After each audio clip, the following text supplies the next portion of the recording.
시편 53편 1절에서 4절까지. 자, 우리 같이 합독하시겠습니다. 시작. 어리석은 자는 자기 마음에 말하기를 하나님은 없다 하였는도다. 그들은 부패하고 가증한 악을 행하였으니 선을 행하는 자가 아무도 없도다. 하나님께서 하늘에서 사람의 자손을 내려보시며 깨닫는 자와 하나님을 찾는 자가 있는지 보려 하셨으나 그들이 각각 돌아갔으며 그들이 모두 함께 더럽게 되어 선을 행하는 자가 없으니 없도다. 한 사람도 없도다. 죄악을 행하는 자들은 지식이 없는가? 그들은 빵을 먹듯이 내 백성을 먹으면서 하나님을 부르지 아니하였도다. 아멘. 우리가 성경을 보는 폭이 넓어지면 이 내용이 창세기부터 계시록까지를 담고 있을 만큼 광범위한 내용을 담고 있다는 걸 알게 됩니다. 여러분, 여기 보면 여기 있잖아요.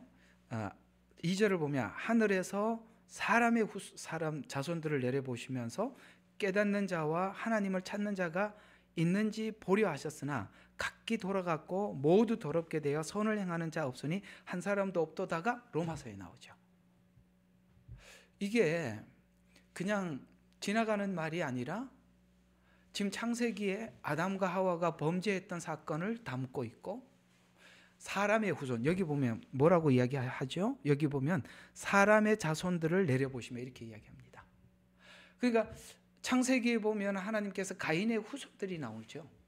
가인의 후손들이 중간에 노아 심판을 통해서 모두 멸망하고 노아 가족만 시작을 합니다. 그게 무슨 사람의 후손에 하나님을 찾는 자가 없었다는 얘기가 되는 것이죠.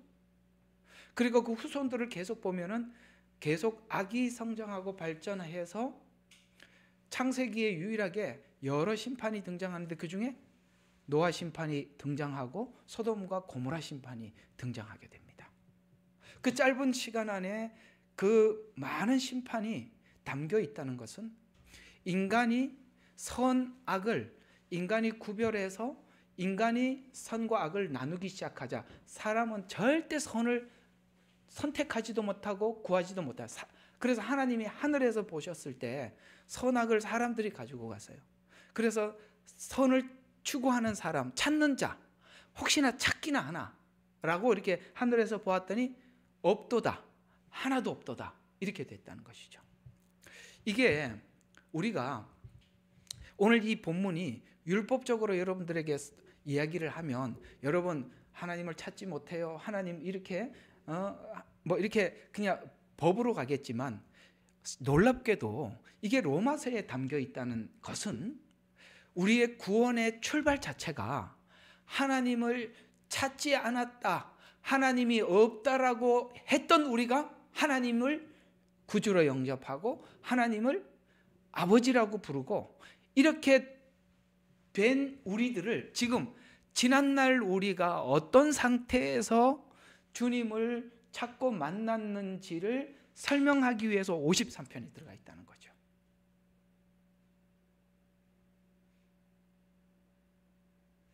됐어요? 정리가 됐어요? 하나님이 왜 이 상태에서 복음을 시작해야 하는가? 굉장히 중요합니다. 왜냐하면 이 상태에서 출발하지 않은 복음들은 전부 다 내가 복음이고 내게서 출발한 것이기 때문에 그렇습니다. 출발 자체는 내게 아무 근거가 없는 상태에서 하나님을 구하지도 않고 찾지도 않는 상태에서 예수님을 만나서 저와 여러분이 그리스도인이 되었다라고 설명하기 위해서 53편이 들어가 있는 겁니다. 그러면 자, 오늘 그래서 이 주제를 한번 부패함과 가증함. 여러분, 악이 그냥 여러 가지 막 뒤섞여서 예를 들어서 여러 가지 목록이 있겠죠. 예를 들어서 뭐 간음, 뭐 이렇게 막 쭉쭉 나오겠지만, 그러나 이 모든 것은 부패와 가증에서 나온다는 거예요. 부패, 썩었다는 거죠. 그 다음에 가증하다는 거예요. 가증이라는 말은 부패를 덮기 위한 겁니다. 이해가 가요? 그러니까 부패를 덮기 위해서 가증해졌다는 거죠. 그러니까 이런 게 있어요. 우리가 하나님이 보실 때 크게 두 가지 형태의 죄가 있습니다. 하나는 뭐냐면 부패한 것이 그대로 표현되는, 그러니까 나의 악함이 그냥 그대로 발산되는 악이 있어요.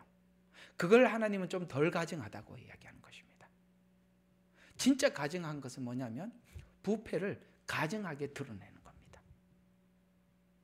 자기를 위장해서 속이고 드러내는 것입니다. 이쪽은 구원받기가 참 어렵습니다. 그러나 그 부패를 인정할 때 우리는 복음과 만납니다. 주님과의 만남이 시작되는 것입니다. 바로 이 설명을 오늘 53편에 있어요. 이게 별거 아닌 것 같이 6절까지밖에 없는 단순한 이야기 같지만 이게 로마서에 들어가 있다는 것은 엄청나게 중요한 메시지가 여기 있다는 것을 우리에게 설명해 주고 있는 것입니다.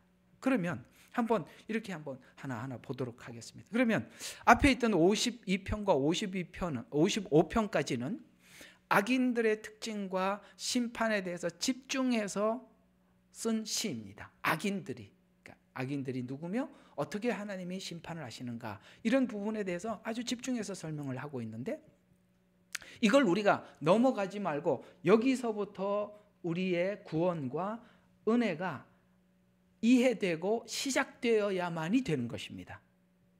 그래서 52편은 앞에 있던 52편은 악인이 누구냐라는 것을 언어에서 드러난다는 거예요. 언어에서. 그러니까 참 감사하죠.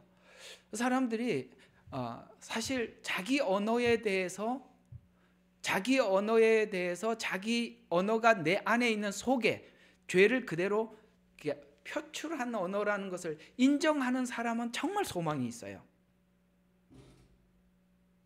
그러니까 자기 말에 대해서 끝까지 우겨서 덮으려고 하는 사람이 정말 나쁜 거예요. 우리가 이렇게 대화를 하다 보면 자기의 허물과 문제를 시인하는 사람은 얼마든지 하나님 앞에 열려 있어요. 가능하단 말이에요. 소망이 있다는 거예요. 그러나 누가 봐도 문제고 하나님이 보셨을 때도 문제예요. 분명히 언어 속에 그 악독이 묻어져 나와서 누군가가 그걸 지적을 했을 때 끝까지 감추려고 우기려고 자존심만 살아있으면 정말 답이 없습니다. 바로 여기서부터 복음과 만나게 되고 은혜는 시작되기 때문에 그런 겁니다. 그래서 52편이 자꾸 우리에게 너의 언어를 관찰을 해보면 네 언어가 네 안에 있는 모든 부패한 것을 다 드러내고 있으니까 그걸 인정을 해라 라고 말하는 게 52편의 이야기예요. 그래서 혀를 통해서 교만을 드러내고 이런 교만은 필연적으로 멸망으로 가게 되어 있다라고 52편이 말했다면 53편은 악인의 악의 출발은 하나님의 존재를 부정하는 것에서부터 출발하는데 인류의 보편적인 타락의 시작은 바로 하나님을 부정하는 것에서부터 출발을 했다는 것입니다. 잠깐 오늘 이 본문을 관찰을 하고 제가 한번 창세기부터 한번 쭉쭉 짚어서 오늘 이 본문이 자리 잡은 그 위치를 한번 여러분들과 나눠보도록 하겠습니다. 한번 잠깐 관찰을 해보면 아주 기가 막히는 이야기들이 있습니다. 자, 이 보세요. 하나님이 없다라고 한 사람들이 무슨 짓을 하느냐면 어디를 보냐면 4절을 보세요. 하나님이 없다고 하는 사람들이 행위가 어떻게 나오냐. 죄악을 행하는 자들은, 그 하나님이 없다고 하는 사람들의 행하는 자들은 지식 없는가? 그들이 빵을 먹듯이 내 백성을 먹으면서 하나님을 부르지 않는다. 그럼 이 하나님의 백성은, 이걸 보고 우리가 한국어에 빵을 먹듯이, 이 말이 우리 한국어에서 어떻게 돼요? 다반사라는 뜻이에요. 다반사가 뭐죠? 밥 먹듯이, 이런 말. 우리가 자주 우리 그러잖아요. 밥 먹듯이 그렇게 하면서 그게 다반사라는 뜻이거든요. 여기는 다반사를 이렇게 빵 먹듯이 이렇게 표현했으니까 그렇게 이해하면 되겠습니다. 자, 무슨 뜻일까요? 하나님의 백성은 뭡니까? 지금 하나님의 말씀을 지키며 살아가는 사람을 보면서 저 사람에게 역사하시는 하나님을 보고 그 사람 양심 속에 하나님이 담겨 있는 것을, 하나님의 사람들의 선행을 보고 하나님의 역사를 그 사람을 통해서 보고 있으면서 그 사람에 대해서 어떻게 하고 있어요? 악을 행하더라는 거예요.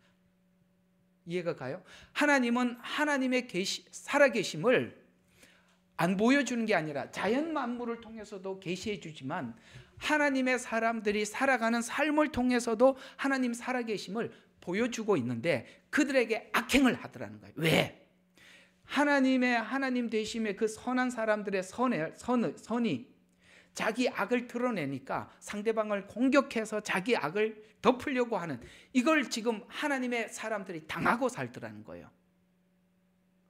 여러분들이 살아가면서 하나님 되심을 증거하면서 살려고 살았지만 여러분들이 그 악한 사람들부터 공격을 받는 게 오늘 53편이에요. 여러분들이 그렇게 살려고 하는데도 그들이 공격을 하더라. 이런 말들이, 그게 여기서만 이야기를 하면 여러분들이 그게 진짜 그런가요? 라고 생각이 들겠지만 증거를 보여드리겠습니다. 고린도 후서를 가십시다. 고린도 후서 6장 다 펴보세요. 하나님의 사람들이 하나님을 증거하기 위해서 어떻게 살았느냐. 근데 그 다른 사람들이 그 하나님 되심을 증거하는 많은 사람들에게 어떻게 대했는지 바울이 고백을 하고 있습니다. 어떻게 고백을 하느냐. 6장에 보면 이렇게 이야기합니다. 자, 3절부터 한번 봅시다. 이 직분이 비난받지 않게 하려고 어떤 일에도 거침이 되지 않게 하였고 오히려 모든 일에서 우리가 스스로 하나님의 일꾼임을 입증하기를, 아까 말했죠. 하나님의 사람들이 그 하나님이 없다고 하는 사람들 앞에 서서 하나님이 있는 사람들의 삶을 보여줬다는 거예요. 그러니까 바울도 그렇게 했다는 거예요. 입증하기를 많은 인내와 환난과 궁핍과 곤란과 매맞음과 갇힘과 소요와 수고와 깨어있음과 금식에서 그리하였으며 또 순결과 지식과 오래 참음과 친절과 성령과 가식 없는 사랑과 진리의 말씀과 하나님의 능력과 오른손과 왼손이 든 의의 병기로서 영광과 오욕으로서 또 악평과 호평에서 그리하였고, 누구는 악평을 하고 누구는 호평을 하더라는 거예요. 진짜 세워놓고 사람들한테 온갖 화살을 다 받는 거예요.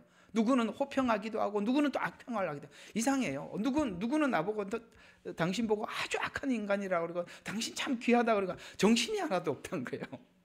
악향과 그다음에 호평으로서 그리하였고 속이는 자 같으나 신실했어요.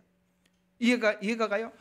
자기는 신실했고 이름 없는 자 같으나 유명했고 죽은 자 같으나 보라 우리는 살아있으며 매를 맞았으나 죽지 아니하고 슬퍼하는 자 같으나 항상 기뻐하였고 가난한 자 같으나 많은 사람들을 위해서 부요하고 아무것도 없는 자 같으나 가졌느니라. 기가 막히는 인생이죠. 조금 더 볼까요? 7장 계속 좀 이어져 나오니까 7장 11절 보라 너희가 하나님의 뜻대로 슬퍼하였던 것이 얼마나 간절하게 너희에게 역사하였으며 정령 얼마나 변명하게 하며 정령 얼마나 분개하게 하며 정령 얼마나 두려워하게 하며 정령 얼마나 사모하게 하며 정령 얼마나 열성을 내게 하며 정령 얼마나 보복하였는가. 모든 것에서 너희는 이 문제에 있어서 스스로 결백함을 증명하였는데 이제 내가 너희에게 쓴 것은 불의를 행하는 자 때문이 아니요 또 불의에 당한 자 때문도 아니라 다만 너희를 위하여 우리의 간절함이 하나님 앞에서 너희에게 나타나게 하려 함이라. 아멘. 그저 내가 이렇게 산 이유가, 그저 내가 너희들에게 막 이렇게 공격을 받아도 그래도 그게 딱 삼키고 또 하나님을 드러내고 이렇게 했던 이유가 뭐라고요? 하나님을 내 속에서 나타내게 하려고. 다시 시편으로 가봅시다. 이제 여기 있는 4절이 이해가 되시죠?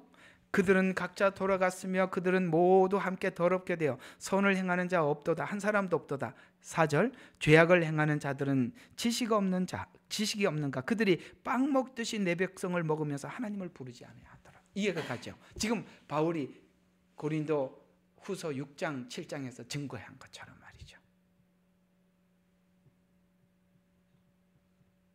우리가 사람이 공평한 공평하고 상식적이고 정상적인 사고를 가지게 되면 하나님의 계심이 자연 만물을 통해서도 볼 뿐만 아니라 하나님의 사람들을 보면서 그 변화된 모습들, 달라진 모습들, 그다음에 하나님을 향해 정성스럽고 최선을 다해 믿음을 가지고 정직하게 살아가려고 하는 그걸 봐도 부인할 수가 없는 거예요. 근데 왜 기독교인들이 마지막까지 하나님 앞에 이렇게 살아가는데 사람들로부터 이렇게 배척을 당하느냐? 그들의 악행을 덮기 위해서 고통을 받는 겁니다. 오늘 여기 바울이 고린도 교인들에게 말할 수 없는 수많은 어려움들을 당했던 것처럼 말이죠. 핍박은 그런 겁니다. 그들의 악행을 하나님의 사람들의 의로움을 덮음으로써 자기의 악이 드러나지 않게 하는 거예요. 여러분, 어두움은 이게 말이 안 되는 일이지만 어두움은 빛을 덮으려고 합니다. 근데 아시다시피 어둠이 아무리 빛을 덮는다고 한들 빛이 덮어지지는 않겠죠. 그런 겁니다. 그래서 이렇게 하나님의 빛된 성도들을 보면서 두 종류로 나누어진다는 거예요. 어떤 이에게는 악으로, 어떤 이에게는 팔복으로 가는 겁니다. 팔복이 바로 그런 차원에서 마태복음에 예수님께서 처음으로 입을 열어 오늘 자기의 하나님 앞에 죄된 이 문제를 해결할 수 없어서 하나님을 간절히 기다렸던 자들에게 외치는 뭡니까? 의에 줄이고 목마른 자들에게 복이 있나니 천국이 저희 것임이라는 이 말에 그들은 그 복음 앞으로 확 들어오게 되고, 누구는 바리새인들처럼 이렇게 자기의 부패를 가증함으로 덮은 자들에게는 예수님을 어떻게 하면 쳐서 죽일고 두 분류로 나눠지더라는 거예요. 바로 이 지점에 모든 사람들은 하나님께서 오게 하고 거기서 자기가 온 대로 가는 겁니다. 아시겠어요? 여러분들은 팔복 앞에 서 있어서 주님을 붙잡은 자들이고 가증하고 자기 부패를 덮기 위해서 악행하는 자들은 하나님을 버림으로써 오늘 여기 그들에 대한 심판이 아주 적나라하게 나와 있습니다. 5절에 보면은 하나님께서 너를 대항하여 진을 친 그 뼈들을 흩으셨습니다. 이게 무슨 뜻일까요? 뼈를 왜 흩어요? 사람이 죽으면 한 곳에 그 시신을 묻으면 뼈가 그대로 남아야지요. 왜 흩어요? 하나님이 사람의 최고의 마지막 존경은, 인간됨은 어디엔가 한 군데 묻혀서 그 자리에 뼈가 한 군데 보존되는 겁니다. 뼈가 흩어졌다는 그 죽음이 비참하다는 뜻입니다. 살은 살대로, 목은 목대로, 팔다리는 팔다리대로, 우리 옛 표현대로 하자면 능지처참을 당하는 겁니다. 하나님은 악에 대해서 그저 넘어가지 않으시는 하나님이다, 이렇게 말씀하고 있는 편이시죠.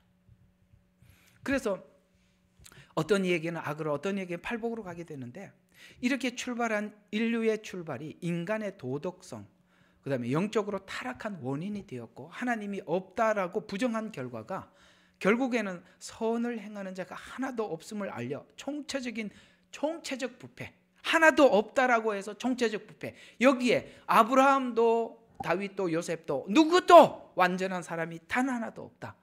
아셨습니까? 성경에 예수님 닮은 사람은 없습니다. 그냥 예수님이 겪은 걸 많이 겪었어요. 그게 이제 다음 편에 나오거든요. 55편이 기가 막히는 이야기입니다. 55편이 우리가 예수님을 깊게 만나고 예수님을 체험하기 위해서 어디까지 가야 되느냐?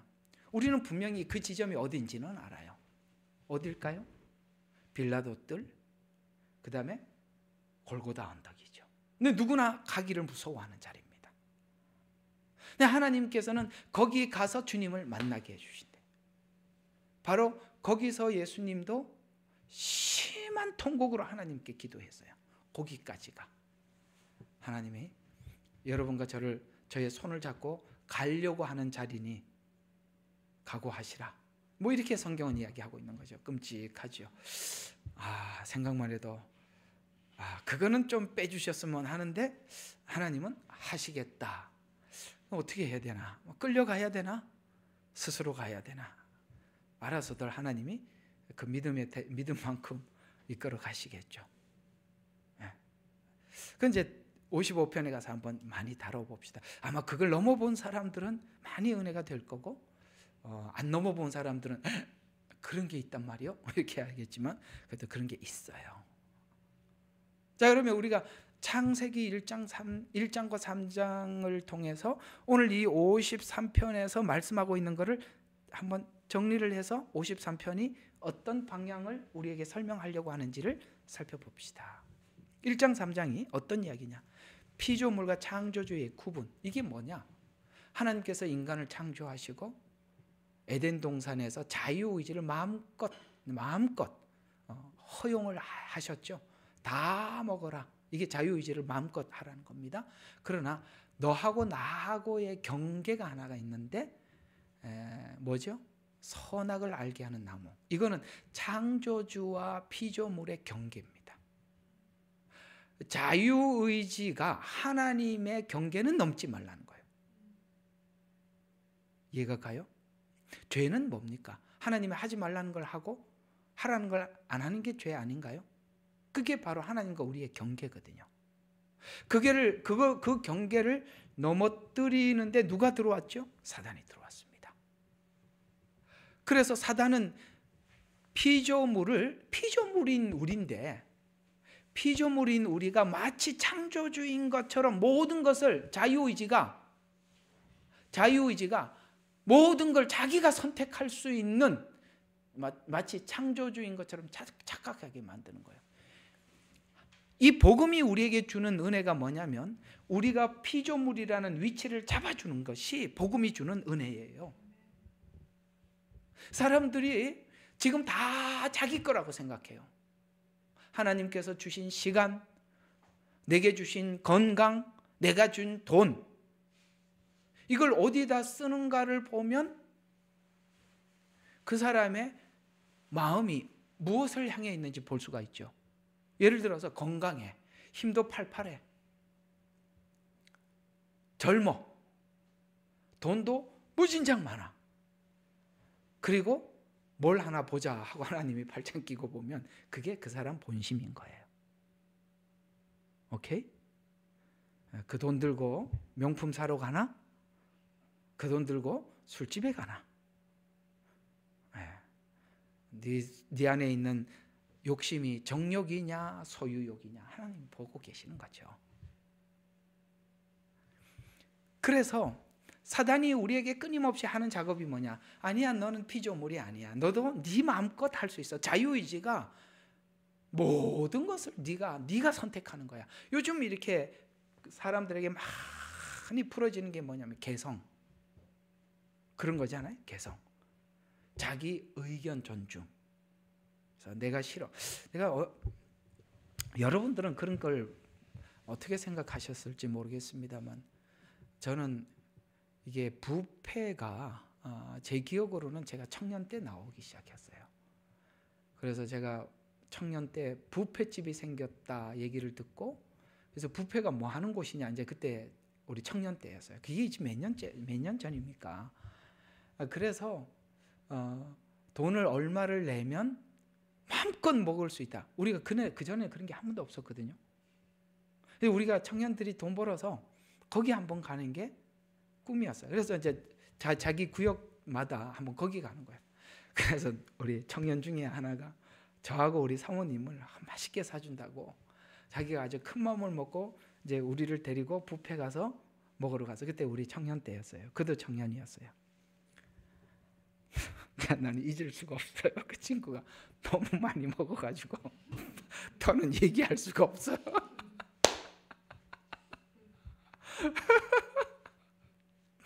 사람이 너무 많이 먹으니까 저렇게 되는구나 하고 처음 봤어요. 너무 욕심을 낸 거예요. 근데 우리가 옛날에는 배가 고파서 먹었잖아요. 선택의 여지가 없었어요. 근데 내가 사실 뷔페가 나오면서 그냥 모르겠어요. 저는 이런 시각을 하나님이 주셨는지 잘 모르겠는데 부패가 나오면서 사람들이 자기 취향이 강해지겠구나. 그리고 개성이 또렷해지겠구나. 그리고 단체, 연합 이런 데서 멀어져 가겠구나. 자기가 원하는 취향에 따라서 살게. 그게 이제 복음에까지 들어오면 사사기처럼 자기 소견이 강해지는 거예요. 그런 세월이 오겠다라고 생각했는데 오더라고요. 그런 분위기가 사람들을 그렇게 만들어 가더라고요. 설교자는 그런 것도 볼 수 있어야 합니다. 역시 맞았어요. 그렇구나. 그래서 요즘 애들은 그러잖아요. 뭐 주면은 그거 나 싫어해. 옛날에 싫어하고 좋아하고 어디 있습니까? 없어서 못 먹었는데. 그러면 사람이 차라리 나. 그러나 그런 선택의 폭이 넓어지고 더 나가서 자기 개성을, 자기 표현을 마음껏 표현할 수 있게 되었을 때 사실은 인간은 더 이 복음 안에 들어와서 하나님과 통일성을 갖기가 참 어려워집니다. 뭐 알아들을 만큼만 그냥 이해하시기를 바랍니다. 어쨌든 그렇습니다. 자, 그래서 피조물은 자꾸 뭔가를 위치를 바꾸려고 하죠. 그래서 원래 사단이라는 뜻이 뭐냐면 자기 위치를 떠난 자라는 뜻이에요. 그러니까 우리 인간도 하나님과 우리 사이에 피조물과 창조주 사이를 그 위치를 떠나게 만드는 거예요. 사단은 끊임없이 그 작업을 하는 거예요. 교회에 와서 질서를 파괴하는 거예요. 예를 들어서 교회는 질서가 있어요. 첫째는 목사요, 둘째는 뭐요, 이렇게 하나님 질서를 세워놔요. 그걸 자꾸 건드는 거예요. 이해가 가죠? 가정의 아버지가 가장이잖아요. 이게 뭐 애들이 1순위가 되고 이게 다 뒤집어 버리는 거예요. 이게 자꾸 질서를 바꿔서 파괴시켜 나가는 거거든요. 왜냐하면은 하나님 나라는 질서 안에서 온전해지는 거예요. 근데 그 질서가 넘어서게 되면 될 수가 없어요. 그죠? 성경에 여자는 교회에서 잠잠하라면 조용하면 되는데 이게 말을 하니까 시끄러워지는 거예요. 하여튼 성경이 그게 법칙이라 이 말이에요. 어쨌든 이런 게 굉장히 중요한 겁니다. 그런 것을 하나님께 왜 적었냐면 그래야만이 안정감을 가져요. 왜 그러면 복종하라 그랬느냐? 이유가 있으니까 그러는 거예요. 이유가 있으니까. 너만 사람이냐? 나도 사람이다. 이러면 곤란하다 이 말이에요. 물론 사람이지. 누가 사람 아니래요? 그 얘기가 아니죠. 하나님이 아시는 거죠. 뭔가 아시는 겁니다. 자, 어쨌든 자 봅시다. 그래서 이제 사단이 그걸 바꿔놨죠. 자, 여기서 오늘 53편에서 하고 싶은 이야기가 뭐냐면 이런 인간이 결국은 창조주 위치에 가서 선악과를 먹음으로써 눈이 밝아져서 그렇게 됐단 말이죠. 자, 이런 상태에서 우리는 생각하기를 인간이 피조물이고 하나님이 창조주면 인간이 선악과를 먹는 것이 인간이 피조물이라는 위치에서 뒤집어서 창조주 주권적 위치로 올라가려고 하는 시도를 하나님이 왜 안 막았느냐라고 묻겠죠. 당신이 책임 있게 우리를 창조하셨으면 우리가 죄를 지으려고 할 때 이놈 하고 그러지 마 이렇게 들어오셨어야지. 그걸 하나님이 내버려 두시고 먹고 눈이 밝아져서 스스로 자기 몸을 가리는 것을 계속 지켜보고 계시다가 더 이상 가릴 수 없는 가을이 오자 동산이 서늘할 때 아담아 하고 부르셔서 하나님이 없다고 생각을 하고 선악과를 먹었는데 인간이 자기 수치를 가릴 수 없을 쯤 하나님이 찾아오신, 오늘 여기 다시 본문을 봐요. 어리석은 자는 자기 마음에 말하기를 하나님이 없다 아담아 불렀다 이 말이에요. 이해가 가죠? 없다고 생각했는데 하나님이 와서 아담아 하고 불렀더라. 여기서 복음이 시작되더라. 야, 뭔가 쌈박하게 뭔가 정리가 되어 가고 있죠? 야, 그렇구나. 완전히 죽은 상태에서 시작한 거구나. 왜냐하면 하나님께서 이 복음을 이렇게 시작한 것은 우리의 모든 구원의 근거를 우리가 갖지 말라는 거예요. 우리가 어느 정도 비참한 상태에서 출발을 했는지, 그래서 하나님이 아담아라고 불렀을 때 부끄러워하여 숨었나이다. 그런 사람들에게 가죽 옷을 지어 입혀 주시는 거예요. 그런 자들에게 은혜가 임하는 거예요. 아담아 어디 있느냐 그랬더니 자기가 벗은 줄도 모르고 왜요 이러니까 아까 말씀드린 가증하다 이 말이에요. 왜냐하면 자기가 옷을 입고 있다고 생각을 하고 왜요 하고 가는 게 가증한 거예요. 바리새인들이 그랬잖아요. 자기들은 율법을 지키고 종교적으로 완전해. 그래서 나는 아주 아주 그냥 제사장 복을 입고 있다고 생각하는 거예요. 옛날에 그 벌거벗은 임금 이야기처럼 자기가 벗었으나 아담은 그래도 숨을 줄 알았다고요. 그런 자들에게 하나님이 가죽옷을 입혀주는 거예요. 그게 바로 팔복이에요. 정리가 되셨죠? 그래서 아담을 부릅니다. 그러면 지금 창세기는 바로 이런 시작을 창세기가 한 권을 딱 기록을 해놓고 앞으로 구원의 역사가 어떻게 66권이 나머지 65권이 설명을 할 것인지를 창세기가 방향을 설정을 해놓은 겁니다. 인간의 완전한 타락, 그리고 조건 없는 은혜, 이걸 또 이렇게 또 설명을 하면 또 누가 이렇게 생각해요. 아, 장로교 신학이네. 나는 장로교 신학 잘 몰라요. 신학을 제일 싫어하는 사람이라서 이해가 가요? 완전한 타락. 원래 장로교가 이렇게 복음이 시작된 거예요. 완전한 타락. 그 다음에 무조건적인 은혜. 이 말이에요. 맞다고요. 그 말은. 왜? 하나님이 없다 해서 출발했잖아요. 이게 구약의 마지막 이야기가 바로 그 창세기 이야기를 실제 역사 속에서 쓴 거예요. 그는 아담과 하와는 한 사람의 이야기라면 여러 사람이 모여도 똑같더라는 이야기를 이스라엘은 한 민족을 통해서 같은 이야기를 풀어놓은 거란 말이에요. 증명해 놓은 거란 말이에요. 그러면 구약의 역사에서는 선택한 민족인 이스라엘도 하나님을 알아도 부정하더라. 오케이? 이방인은 몰라서 부정을 한다면 이스라엘은 알아도 부정하더라. 복음의 시작이 어디인가? 몰라서 없다 하고 알아도 하나님을 부정하더라. 이게 로마서 1, 2장 이야기 아니겠습니까? 1장은 뭐죠? 앞에서는 이방인들의 부정을 이야기하고 그 다음에 뒤쪽으로 가서는 하나님을 알되라고 말하는 유대인들의 부정을 이야기하는 겁니다. 부정에서 출발했다. 절대 여기서부터 출발을 하셔야 되는 거예요. 부정에서. 왜 복음은 이렇게 시작해야 되는가? 알아도 몰라도 부정에서 시작했음을 명확히 해서 구원이 인간에게 아무런 근거가 없음을 분명해져서 복음의 출발과 함께 복음의 마지막에도 이렇게 시작함은 오직 복음과 은혜가 목적하는 하나님께서 이 방식으로 구원한 목적이 뭐냐면 딱 이 자리가 하나님이 진짜 원하는 자리거든요. 하나님의 영광을 찬양케 하려 함이라. 바로 이겁니다. 모든 영광은 하나님께 받는 거예요. 완전한 부정에서 출발하지 않고 약간이라도 가능성을 가진 것에서 출발하면 모든 영광이 하나님께 돌아가는 게 아니라 일부는 내게 오는 거예요.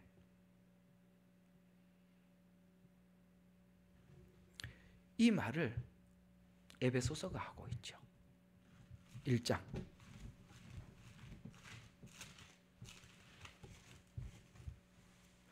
자주 인용하는 성경 구절입니다. 자, 에베소서 1장 1절에서 6절 봅시다. 그리스도 안에서, 자, 구원은 오직 그리스도 안에서만 출발했답니다. 그리스도 안에서 천상에 있는 모든 영적인 복, 이 모든 것은 그리스도 안에서만 받는 거래요. 우리에게 복 주신 하나님 곧 우리 주 예수 그리스도의 아버지께서는 복되시도다. 하나님께서 세상의 기초를 놓기 이전에 창세기 창조 이전이라는 겁니다. 하나님은 어떤 계획을 하셨냐? 우리로 사랑 안에서 그분 안에서 그분 앞에 거룩하고 흠없게 하시려고. 여러분, 구원의 목적이 뭐라고요? 우리의 성화, 거룩하고 흠없게 되는 것입니다. 그래서 그리스도 안에서 우리를 택하시어 하나님의 기쁘신 뜻에 따라 예수 그리스도를 통하여 우리를 자신의 자녀로 입양할 것을 예정하셨으니 이는 하나님께서 그 사랑하시는 이 안에서 계속 이 안에서만 작업한다 그랬어요.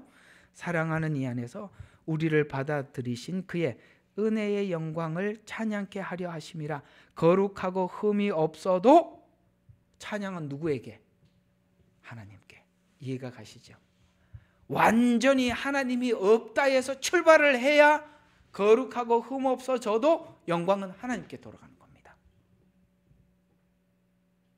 하나님은 이사야서에서 우리에게 그야말로 시위하듯 맹세하셨어요. 나는 내 영광을 누구에게도 빼앗기지 않겠다.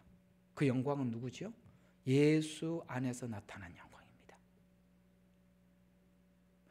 예수 그리스도 안에서 나타난 영광이 우리가 믿어도 성화가 되어도 아무리 거룩해져도 모든 영광은 하나님께 돌아가는, 이걸 누구에게도 빼앗기지 않겠다는 거예요. 사단은 와서 아니야, 네가 노력한 결과야, 네가 애써서 받은 거지, 속일 겁니다.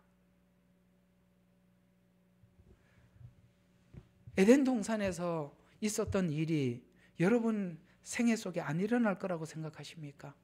사단은 끊임없이 계속해서 우리의 구원을 우리가 근거를 가지라고 속일 겁니다. 그렇게 하면 안 되는 거예요. 더 나가서 우리가 믿는 믿음도 하나님께 영광을 돌리게. 여기 1장은요 이 말이 계속 나와요. 6절에 그의 은혜의 영광을 찬양케 하려 함이라, 이런 말씀이 여기 나오다가 또 나와요. 14절에도 또 나오죠. 이는 값주고 사신 그의 소유를 하기까지 우리의 유업의 보증이 되어 그 영광을 찬양케 하려 함이라. 훗날 하나님 앞에 유업도 영광이래. 하나님께 돌린대. 이거 계시록에 나오죠. 면류관을 씌워 주었더니 던지며 가로되 구원하심이 보좌에 앉으신 하나님과 어린 양께 있도다. 영광을 하나님께 돌리잖아요. 유업을 받아도 그것이 하나님께 돌아가는 거예요.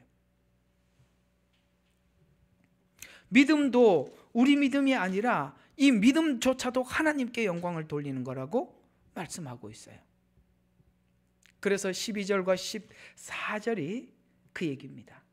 이는 먼저 그리스도를 믿었던 우리로 그의 영광을 찬양하게 하려 함이라. 믿음도 하나님께 찬양하는 거래요. 또 그분 안에서 너희도 진리의 말씀, 너희 구원의 복음을 듣고서, 자, 요 중요한 것은 듣고서, 기억해 두세요. 들어서 구원을 받았습니다. 듣고서 그분을 신뢰하였으니, 이 듣고서가 그냥 있는 말이 아니에요. 우리는 다 떠나고 하나님을 배척했는데 하나님이 다 해놓고 와서 우리에게 그 구원의 소식을 들려줘서 우리가 믿은 거예요. 듣고서는, 여러분 우리가 듣고 구원을 받았다면 우리가 한 게 없잖아. 다 해놓고 했다고 들려준 거잖아. 근데 우리가 뭐 꺼낼 게 뭐가 있어요? 들어서 받았는데. 이거는 굉장히 깊은 이야기가 있어요. 괜히 이게 듣고서가 들어가 있는 게 아닙니다. 그분을 신뢰하였으니 또 너희가 그분을 믿고서, 자, 믿었대요. 듣고 신뢰해서 믿었답니다. 약속의 그 성령으로 인침을 받은 것이니, 그래서 우리가 믿었다고 하나님이 딱 우리를 인을 쳤대요. 인침을 받았으니 이는 값주고 사신 그 소유를 구속하기까지 우리의 유업의 보증이 되사 그 영광을 찬양케 하려 함이라. 야, 우리가 구원에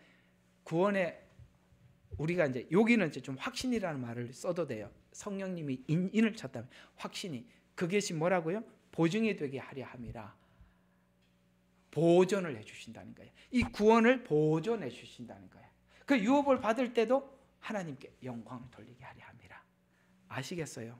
이만큼 하나님은 이렇게 우리를 구원하셨고 이렇게 우리를 지켜 보호해 주셔서 마지막에 그 유업을 주셔서 우리가 세상 밖에서 들어왔던 거 주님 앞에 가서 잘했다고 칭찬받고 상급받는 이 모든 영광은 하나님께. 이렇게 하나님은 구원을 시작했다라고 말씀해요. 왜 그러냐? 자기 자랑이 없게 하려 자랑이 없게 하려 함이라라고 에베소서에서는 말씀하고 있는데 이거 조금 더 우리가 호세아서에서 한 번 더 볼 수 있는 오늘 이 본문과 연관된 이야기가 이 호세아서에서 아주 그러니까 잘 설명을 해가고 있습니다. 자, 그러면 은혜를 받은 성도의 시작은 사랑의 부정, 관계의 부정에서 복음은 시작했다고 호세아서는 시작하고 있어요. 관계의 부정, 사랑의 부정. 에덴 동산에서 아담과 하와가 왜 먹었습니까? 호세아서와 말라기에서 말해주고 있어요. 부정이라는 거예요. 완전한 부정. 자, 이게 이제 호세아서 우리 목요일 날 설교 때 제가 다 한번 해드렸잖아요. 다시 한번 들어보세요. 이 부정이 어떤 부정인지. 자, 이건 뭐냐면 호세아는 인간의 완전한 부정에서 하나님의 자비, 오직 하나님의 은혜와 자비에서 긍정으로 돌아오는 거예요. 우리는 완전한 부정에 있었는데 그냥 완전히 진짜 하나님이 없다 이렇게 할 정도로 완전 부정에 있었단 말이죠. 그런데 하나님이 없다고 생각했던 그 사이에 상상 초월하는 사랑으로 우리를 끌어서 긍정으로 올렸다는 거예요. 완전한 부정에서 완전한 긍정으로 왔다. 이게 호세아서가 설명하고 있는 구원의 스토리거든요. 그래서 여러분 호세아서 1장 6절을 보면 우리의 구원이 완전한 부정에서 출발했다고 호세아서 1장 6절에 이렇게 이야기하고 있어요. 자, 그녀가 다시 임신하여 딸을 낳았으니 하나님께서 호세아에게 말하기를 그녀의 이름을 이스라엘은 항상 로가 들어가 있으면 부정사예요. 중국도 보면은 하오 이렇게 좋을 호자거든요. 그러면 좋다라는 뜻이에요. 근데 앞에 부정사 부가 붙어버리면 모든 것이 부정이 돼요. 뿌하오 그러면 나쁜 거, 하오 그러면 좋은 거. 여기는 로가 붙어 있으면 부정사. 그러니까 로자가 붙어 있으면 다 부정이에요. 그러니까 자녀를 낳고 뭐라고 했어요? 이름을 로루아마라 하라. 이는 내가 다시는 이스라엘에게 자비를 베풀지 않고, 왜? 부정을 했잖아요. 자비를 베풀지 아니하고 그들을 완전히 제하여 버릴 것이기 때문이라 라는 로에서 시작해요. 그래서 8절에 보면 그녀가 로루하마를 젖댄 후에 임신하여 아들을 낳았는데 그 다음에 또 그때 하나님께서 그에게 말하기를 그 이름을 또 붙여 암미인데 로가 또 붙었어. 그래서 로암미라 이렇게 얘기해요. 이는 너희가 내 백성이 아니요 내가 너희의 하나님이 되지 않을 것임이라. 아까는 자비도 못 받는다, 내 백성도 아니다, 완전한 부정이죠. 여기서부터 로에서 시작한 국류를 입지 못한, 또 하나는 내 백성이 아닌에서 하나님이 말라기를 보면 딱 그 상태예요. 말라기를 보면 이 상태에서 하나님이 로자를 빼고 루하마, 암미 이렇게 바꾸시더라는 거예요. 국류를 받지 못한 상태에서 국류를 입었고 내 백성이 아닌데 내 백성이 된 거, 이거 아시겠어요? 이들에게는 아무런 근거가 없는 거예요. 그 사이에 하나님이 다 하셨다. 그러니까 이 상황, 우리는 강하게 하나님을 부정한 그 자리에서 하나님은 이게 부정했으니까 한번 생각해봐요. 그냥 완전히 떠나갔다고 생각했는데 하나님이 떠나지 않고 우리를 구원할 모든 죄를 대속하고 찾아와서 소식을 들려주는 거야. 내가 너를 사랑했다, 사랑을 완성했다, 이렇게 찾아오셨던 거예요. 그래서 우리는 로라는 딱지가 하나님에 의해서 떨어졌다 이렇게 얘기하는 거죠. 로루암마와 로암미가 이스라엘에게는 어떻게 나타났느냐, 이스라엘에게는 로가 어떻게 등장했느냐? 하나님을 알았던 이스라엘은, 아니 하나님을 모르는 이방인들은 말할 것도 없고, 하나님께서 그냥 지식으로 알려줬더니, 그렇죠? 구약은 그렇잖아요. 하나님께서는 상과 벌, 지식으로 알려줬더니. 그래요. 애들을 키우면서 뭐 예를 들어서 뭐 이거 하면은 상을 이거만큼 주고 잘못하면 벌을 주고, 이거 아무리 해도 인간 안 돼요. 아시죠? 법으로는 사람을 못 만든다는 거. 예. 애들은 뭘 봐야 되냐면 부모의 사랑을 볼 날이 있어야 돼요. 언젠가는 그걸 보면 여러분들이 아무것도 할 게 없어요.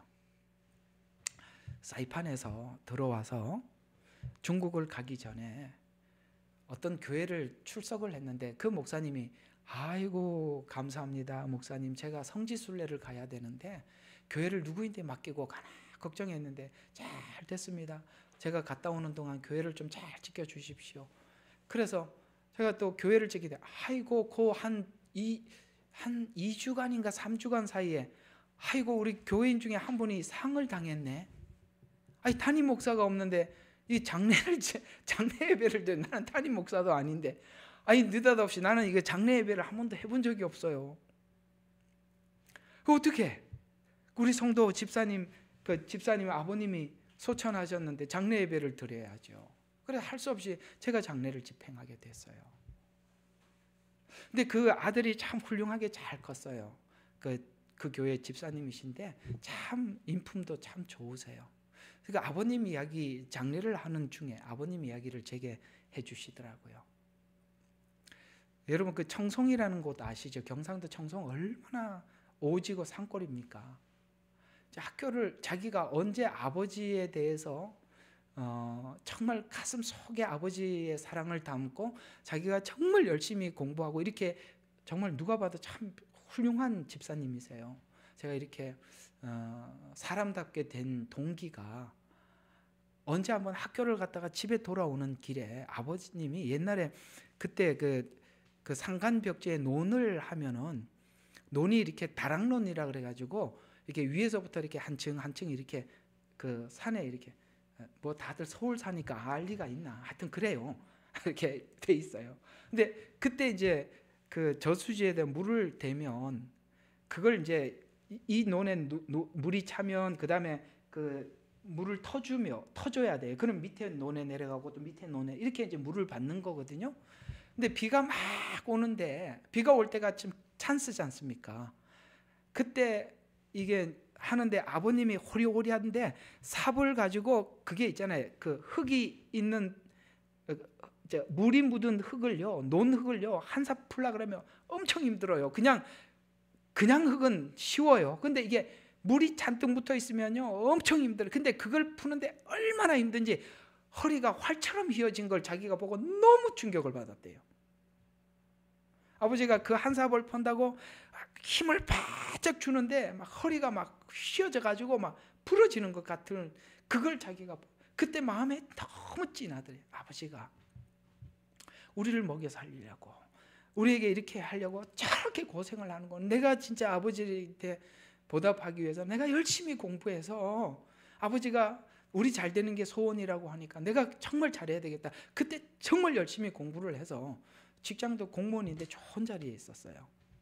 그때 제가 정신을 차리고 공부를 해서 제가 아버지 그 모습을 지금도 잊을 수 없습니다. 그 부모들이 자식을 위해서 나름대로 정말 나름, 어머니는 어머니대로 정말 애를 쓰고, 아버지는 아버지대로 정말 정성을 다 쏟잖아요. 그 애들이 알 리가 없죠. 그러니까 그걸 딱 보는 순간 애들은 더 이상 얘기할 게 없어요. 그 사람처럼 그렇게 되는 거예요. 법은 사람들에게 일시적으로 그 사람들의 마음 진심은 감추고 외적으로는 뭔가를 하게 보이는 것 같이 보일 수는 있어도, 그 사람의 근본이 바뀌어지려면 우리가 하나님이 우리를 사랑하신 그 아들을 주신 하나님의 사랑이 우리 속에 녹아 들어오지 않고는 우리가 맨날 법만 따지는 거예요. 여기까지가 죄예요, 더 넘어가면 돼요, 안 돼요, 요 정도 해도 괜찮죠, 이런 것만 이야기해요. 왜 그런 얘기를 왜 묻냐고 생각해 보면 몰라요? 뭐가 하나님의 마음을 아프게 하는 거고 뭐가 하나님을 기쁘시게 하는 거냐, 그런 기준이 자연스럽게 생길 수밖에 없는데, 성경에 술 먹어도 뭐 괜찮다고 그러는데 여기도 나오는데 한 잔 먹어도 괜찮죠. 왜 그걸 왜 물어? 묻지 말고 먹으라고.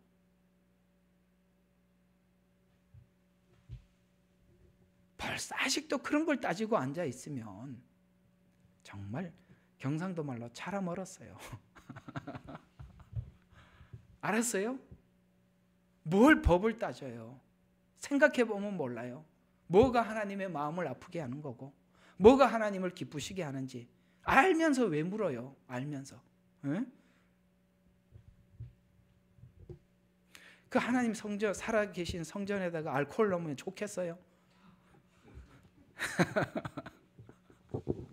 한번 생각해 보라고. 그걸 물을 질문이냐고.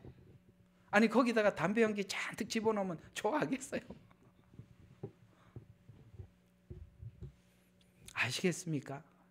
아직도 법을 따지고 앉아 있으면 아직도 하나님 마음 모르는 거예요. 이 로함미와 르하마가 하나님을 아는 사람들에게 하나님 앞에 감동이 없으니까 이렇게 나타나는 거예요. 말라기 한번 봐봐요. 참 기가 막히죠. 자기를 아까 이렇게 부패한 것을 가증스럽게 감추었다라고 말씀을 드렸지 않습니까? 어떻게 감추었는지 한번 봅시다. 자, 1절에서 3절, 1장 1절에서 3절, 오늘 말라기까지만, 이게 로마서는 못 들어갈 것 같아. 오늘 또 시간이 많이 걸릴 것 같더라. 자, 봅시다. 어쨌든 뭐 설교 준비 조금만 해도 할 얘기가 많아서 좋네요. 자, 1절과 3절. 말라기를 통하여 이스라엘에게 주신 말씀의 엄중함이라. 자, 엄중하답니다. 하나님 심각하게 이야기한대요. 주가 말하노니 내가 너희를 사랑하였노라. 이야, 예수님은, 하나님은요 이스라엘에게 딱 여기 와서 사랑 고백을 했어요. 지금까지 사귀었거든요. 예수님이, 하나님께서 나 너 사랑해 딱 최종 고백을 했어요. 야, 고백을 했더니 이 상대방이 대답이 기가 막히죠. 그러나 너희는 말하기를 우리가 주께서 어떻게 우리를 사랑하였나이까. 뭘 줘야 사랑한다고 생각하고 있는 거예요. 어떻게 뭘 사랑했는데요? 아니 뭐 지금 뭐 나한테 물려진 재산이 뭔데요? 뭐 이렇게 묻는 거하고 똑같은 거예요. 뭐 돈이 있어야지요. 이렇게 묻는 거죠. 어떻게 우리를 사랑하였는가 하는도다. 주가 말하노니 에서는 야곱이 아니냐. 그러나 내가 야곱을 사랑. 이게 도대체 무슨 말인지 되게 궁금하지요.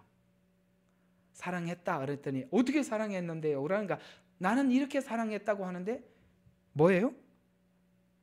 에서는 야곱의 형제가 아니냐. 그러나 내가 야곱을 사랑하였고 에서는 미워한 것이 너희를 사랑한 거다. 이게 무슨 뜻일까? 무조건 선택이라는 뜻이에요. 무조건 선택. 원래 이스라엘의 문화에 의하면 장남에게 돌아가야 돼요. 모든 축복권이. 그럼 에서에게 가야 되는 거예요. 근데 하나님께서 야곱을 하나님이 선택했잖아요. 우리는 하나님께서 우리를 사랑하시고 선택하셔서 우리의 죄를 용서하시고 우리를 하나님의 나라로 이끌기 위해서 모든 걸 준비해서 찾아와서 만나 주신 이걸 몰라. 야곱이 사랑받을 가치가 있어서 사랑했느냐? 둘을 보면 훨씬 에서가 효도하는 사람이고 의리 있는 사람이에요. 인간적으로 보면 야곱은 진짜 도둑놈이고 에서는 그래도 아버지를 위해서 사냥이라도 하고 책임이라도 다 하려고 하는 괜찮은 사람이라니까요. 외적으로 보면. 그러면 둘을 보면, 조건을 보면 에서를 선택해야 돼요. 문화를 보면 창자에게 가야 돼요. 근데 하나님이 야곱을 선택한 것은 이유 없이, 조건 없이 너를 선택했다. 근데 나는 그 가치가 뭔지 모르는 거예요. 이스라엘이. 많은 민족들 중에 이스라엘을 선택했어요. 그게 뭔데요? 그까짓 게 뭔데? 부모가 자식한테 받는 가장 최후의 찬사가 뭔지 아세요? 제가 어머니, 아버지의 아들로, 딸로 태어난 게 너무 감사합니다. 그거면 부모는 다 한 겁니다. 자녀들에게. 고맙습니다. 내가 아버지의 아들인 게 자랑스럽습니다. 그러면 다 한 거예요. 근데 이스라엘은 하나님의 자녀가 된 게 그까짓 게 뭔데? 이러고 앉아 있다는 거예요. 지금 그 얘기예요. 야곱은 형제가 아니냐? 그러나 내가 야곱은 사랑했고 에서는 미워했으며 그의 산들과 그의 기업을 광야의 용들을 위하여 황폐케 하게 두었노라. 이건 뭐 뒤에 이야기는 그냥 넘어가고 이해가 가요. 무조건 선택. 6절을 보면 이렇게 무조건적인 선택에 대한 은혜를 전혀 몰라요. 6절에 보면 그 선택했음에도 불구하고 그들이 하나님을 대하는 태도는 아들은 자기 아버지를 공경하고 종은 자기 주인을 공경. 이게 상식이고 보편적이라는 거죠. 내 이름을 멸시하는. 자, 멸시했다고 하나님은 모멸감을 느꼈대. 그들의 제사에 모멸감을 느꼈대요. 그들은 열심히 제사를 드렸지만 하나님은 그 제사를 드릴 때마다 모멸감을 느낀 거예요. 바리새인들이 기도는 하고 있습니다. 하나님은 너무 수치를 느끼는 거예요. 시간만 되면 사람들 어귀에 서서 물건 사는 척 하다가 45초 전이구나. 저쪽으로 가다가 30초 전이구나. 대충 사거리 쭉 가고 5초 전이구나. 아이고 손 들고. 하나님이 얼마나 모멸감을 느끼겠어요. 너희는 옷수를 크게 하고 사거리에 서서 손 들고 기도하며 사람들에게 보이려고 얼마나 모멸감을 느끼겠어요. 제사장들에게 말하노니 나를 공경함이 어디 있느냐? 내가 주인일질 때 나를 두려워함이 어디 있느냐? 그러나 너희는 말하기를 또 몰라요. 자기가 그렇게 하면서도 어떻게 주의 이름을 멸시하였나이까? 더럽혀진 빵, 이거 뭡니까? 소재로 드리는 제물을 이야기하는 겁니다. 하나님 앞에 제물을 드릴 때 멸시했다는 거예요. 어떻게 멸시했다고요? 병든 거, 저는 거. 이해가 갑니까? 안 할 수는 없고 찌끄레기 남은 시간 하나님 앞에 드리더라는 거예요. 멸시했다. 여러분 얼마나 모멸감을 느끼겠어요? 참 이런 모멸감들은 우리가 여러 가지 종류에서 상상해 볼 수가 있어요. 항상 하나님은 내가 쓰다 남은 시간 드리고 시간 있으면 교회 가고 없으면 내일 먼저 하고 그 얼마나 모멸감을 느끼는 겁니까? 나는 3순위구나.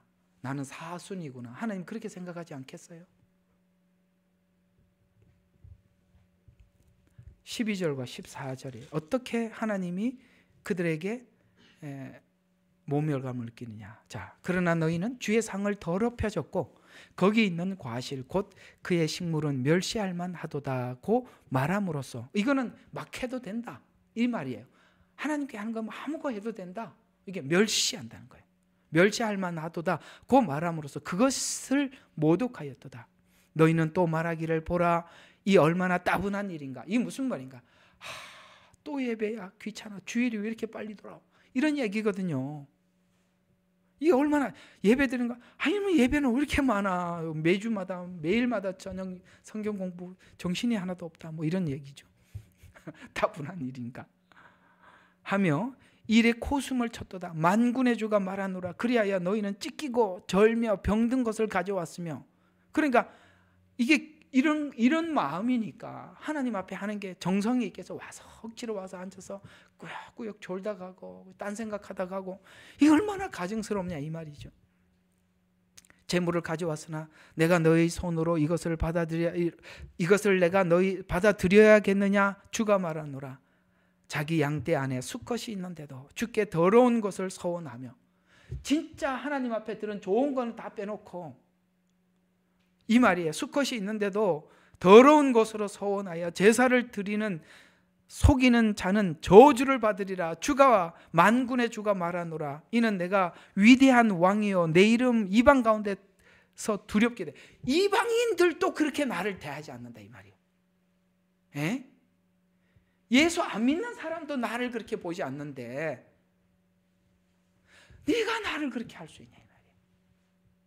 부모가 당연히 자식에게 공경받는 게 정상인데, 에? 옆집 아저씨도 지나가면서 인사하는데 그 얘기잖아요. 우리가 하나님을 이렇게 할 수 있다는 거 여러분 인정하십니까? 그러니까 이 상태에서 하나님이 구원을 시작했다는 걸 알아야 된다 이 말이에요.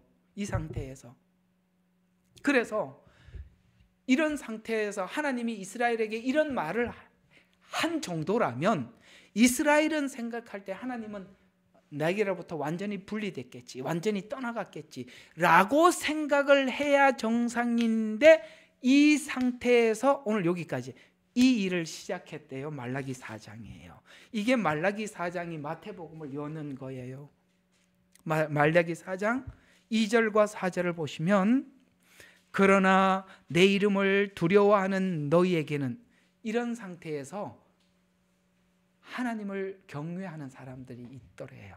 다 그렇지 않고. 자, 너희를 두려워하는 너희에게는 언젠가는 의의 태양이 그 날개를 치유를 가지고 솟아오르리. 이 의의 태양이 누굴까요? 바로 예수 그리스도의 탄생입니다. 날개를 치유하며 솟아오르니 그리하면 너희는 나가서 외양간의 송아지처럼 뛰리라, 자라리라. 아멘. 야, 주님을 기다리고 하나님의 마음을 아프게 하고, 하나님께서 오늘 이 마치 가정법원에서 부부가 이혼을 하고, 요즘 그렇게 이혼하는 사람들 그거를 이제 누가 찍어서 유튜브에 올렸는데, 들어갈 때는 그냥 그래 그 니하고 같이 사나 보자 하면서 막 싱싱거리고 갔다가 진짜 이혼 도장 딱 찍고 나오니까 남편이 차를 타고 휭 갔어요. 옛날이면은 옆에 타야 되는데 현실이야. 보니까 옛날에는 항상 옆에 태우고 갔는데 남편이 그냥 차를 타고 휭 가나 보고 사실이구나 이렇게 된 거야. 말라기가 딱 그 상황이거든요. 이 정도 되면 이렇게 갈라진 상황인데, 아, 하나님은 떠났구나, 하나님은 나하고 상관이 없구나 라고 했는데, 하나님이 다 준비했다가 언젠가 의의 태양이, 또 이해가 가세요? 이 말라기 상태에서 우리가 하나님 앞에 초청을 받았다는 걸 알아야 된다는 거예요. 그래서 너희는 온 이스라엘을 위하여 호렙 3절, 또 너희는 악인을 짓밟으리니 이는 내가 이것을 행하는 날에 그들이 너희 발바닥 밑에 재가 될 것이기 때문이라. 만군의 주가 말하노라. 그게 언제 시작한다고요? 5절. 내가 주의 크고 무서운 날이 오기 전에. 이거는 주의 크고 무서운 날은 7년 환란이에요. 7년 환란 마지막 때가 되기 전에 선지자 엘리야 초림. 선지자 엘리야는 지금 침례 요한을 이야기하는 겁니다. 네가 오리라고 한 그 엘리야가 맞냐라고 그러라. 그 엘리야예요. 바로 예수님의 초림과 재림 사이에 예수님은 구원을 위해서 먼저 올 것이다. 다 십자가에서 구원을 완성하고 찾아올 것이다 라고 이야기하는 것이 엘리야를 너희에게 보내리니 그가 아비의 마음을 자식에게로, 자식의 마음을 아비에게로 돌이켜. 그걸 기다렸던 사람들이 하나님의 그 자비를 받아들이고, 또 하나님도 하나님의 사랑을 그들에게 전달하고 받아들이고, 그 중간 역할을 할 것이다. 무슨 이야기입니까? 지금 제사장들은 다 썩었어요. 그 제사장의 진짜 제사장 역할을 할 침례요한이 등장하는 그때가 예수님이 오신, 보라 세상 죄를 지고 가는 하나님의 어린 양이로라. 제사장은 양을 드리는 자인데 바로 하나님의 완전한 구속주인 예수님이 오셔서 보라 세상 죄를 지고 가는 하나님의 어린 양, 뭐예요? 제사장이 드렸던 그 양. 그렇게 이야기하더라. 이 이야기가 자, 이제 정리를 하면 그러게요. 완전히 이별한 상태. 하나님을 알아도 이스라엘을 봤죠. 이런 상태에서 모르면 말할 것도 없고, 이런 상태에서 하나님은 구원을 완성해서 찾아와서 우리를 구원으로 초청해 놓고, 우리 오늘 마지막으로 요한복음 3장 16절, 이제 이 요한복음 3장 16절이 이 이야기로 커져야 되는 거거든요. 이게 진짜 3장 16절이 이 말라기하고 연결이 될 때 이 3장 16절은 성경의 주제가 되는 겁니다. 3장 16절 다 같이, 하나님이 세상을 이처럼, 지금 하나님 이처럼을 만들고 있죠. 이처럼 사랑하셔서 독생자를 주셨으니 이는 그를 믿는 사람은 누구든지 멸망하지 않고 영생을 얻게 하려 함이라. 하나님께서 자기 아들을 세상에 보내신 것은 세상을 정죄하려 하심이 아니요 그를 통하여 세상을 구원하게 하려 함이라. 어떻게 사랑했습니까? 말라기에서 물었더니 이처럼 사랑했다 하고 대답하는 게 신약의 복음이에요.